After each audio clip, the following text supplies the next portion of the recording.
My guest today is Vishal Sikka, Managing Director and CEO of Infosys. Vishal, thank you for joining us on Bloomberg Very Point. good to be here.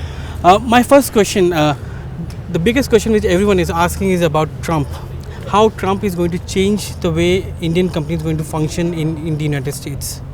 The president-elect is himself an entrepreneur, a great businessman.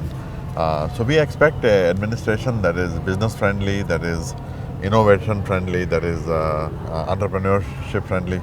So I think as long as we can focus on transforming ourselves towards an innovation-led company, a company that is really delivering value. That sound that you hear is our employees getting ready for a town hall meeting with me later, and we are trying to create that culture of innovation here. So I think that is what is, I believe, going to carry the day. Of course, there will be, depending on the policies that the administration enacts in the near term around visas and so forth, there might be some impact depending on the timeline and the nature of the policy and so forth. But I think in the long run, we have to move away from this towards local hiring, local talent that works with the clients, augmented by global, best capabilities, and innovate. That is the. So is visa going to be a big challenge for Indian companies and companies like you? It might be in the near term, depending on the nature of the policy. But I think the longer term, we have to get away from that, like I said, and focus on innovation and delivering value to our clients based on innovation. I also want you to talk about the kind of environment which is there, especially with respect to clients. You just completed your client surveys, which you do in the month of November, December. Yes. What is the kind of environment which is there, and what is the kind of behavioral changes, if at all, or are they on the sidelines to see how Trump behaves before they come out with further client spending or spending? So from the administration perspective, from the point of view of the U.S. government, there is so far no significant change. Nothing that can be measured. Many of them have reached out to us to get some insights into the kinds of things that we would see and so forth, but nothing special. But overall, in terms of the client atmosphere, there is obviously a deep-rooted desire to transform their companies towards innovation, towards the digitization, the embrace of technology as an enabler, both in simplifying existing business and also in getting into new business areas and succeeding in the times of digital. So that continues to be the area of focus for us. So as an IT company, what are the big headwinds that you see as you go into 2017? Well, I always look at the world from our point of view, and it is our challenges, our ability to succeed is really up to ourselves because our strategy is working.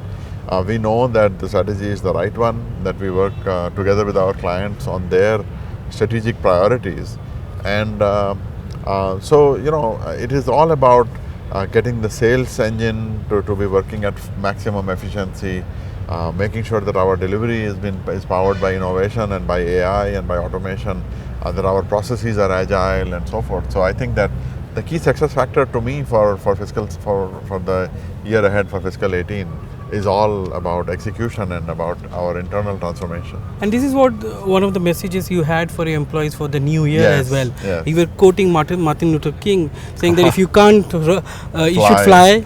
If you can't fly, you should run. If you can't run, you should walk. If you can't walk, you should crawl.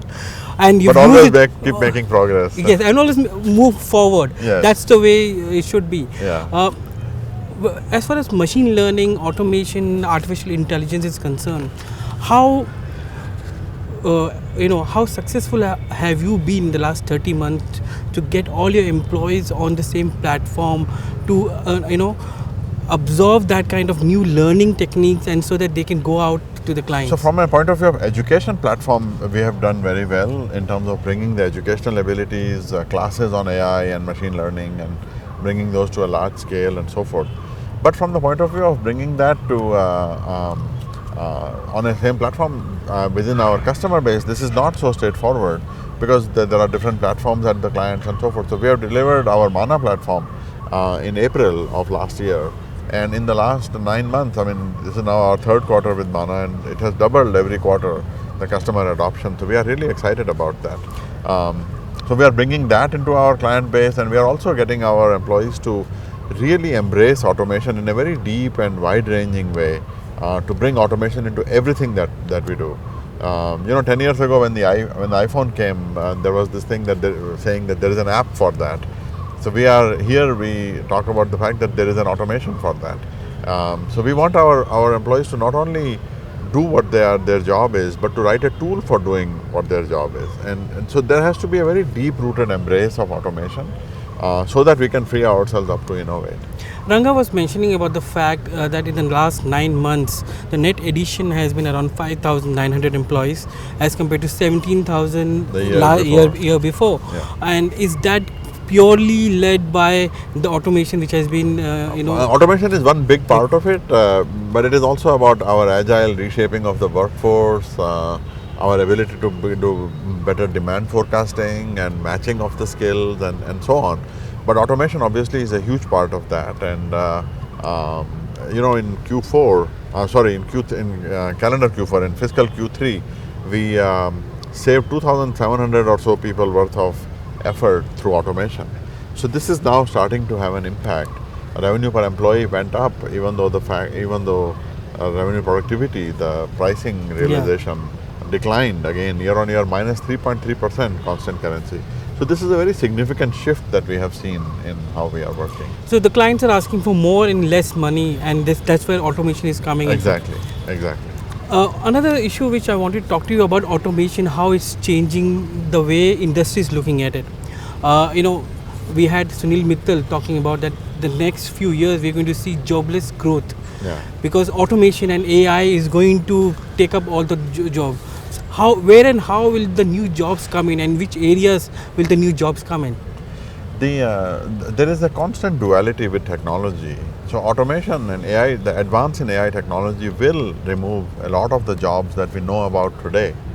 A lot of the mechanizable jobs, the more scripted jobs, like many jobs in BPO, in IT administration and IT infrastructure operations. But every time we build an AI technology for eliminating a more mechanized, easy job, we are also creating new jobs in building that kind of software that is helping to achieve that result. So I think technology has always had this duality that on the one hand it removes the jobs of the past, but on the other hand it creates new opportunities for the future that we cannot even foresee very well. Our brains are wired by reality to see the world in terms of the past, because that's what we are familiar with. And it is difficult for us to see what kinds of jobs are the ones that are going to be created. Like for every truck driver that is replaced by autonomy, there is truck driving software that is being written also by people. So I think that we are in a unique position because of our education and because of our computer software expertise and our ability to train people and learn and educate, that we can actually be a great part of this type of a future.